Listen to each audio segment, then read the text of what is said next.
Kasilung hel kum le kamuna Sang na mung mua có tiếng kamuna Y đi nga lại đằng này lên sân hằn Ye lên bôi là silung ôi na đêm Na đam sung nung nga ôi na đêm cho lần nu asu tin kan ge do zin gian huy hi anun tin cái hình ngài dinh như dấu lâu vin ban dấu lâu vin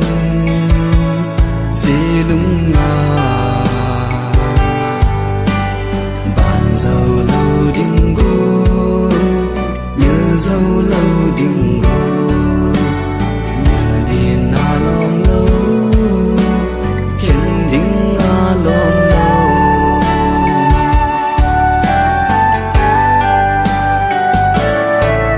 cùng lê la phát lên ni kể to để đến muôn na lên tha hình cuyo ngân lùi băng cả ngày đinh gò này về ghen thấy khăn khô này tô lâu đinh hầm hình lại phù đâu đinh nga cây tam cho lần nu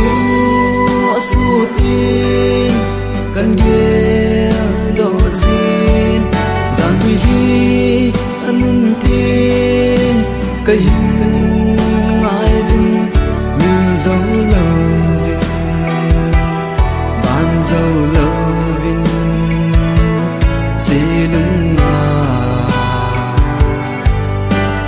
ban dấu lâu đinh go như dấu lâu đinh go như điên na lom lâu khiến đinh na lom lâu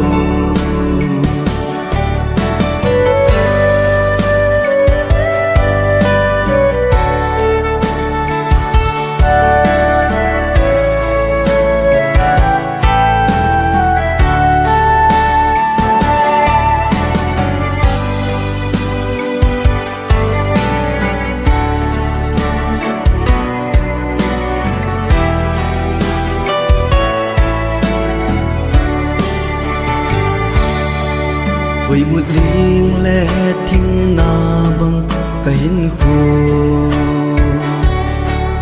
Với làm ca hình có vài môi có khăn khô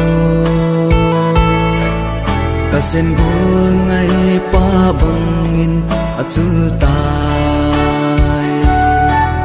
Kể đình khăn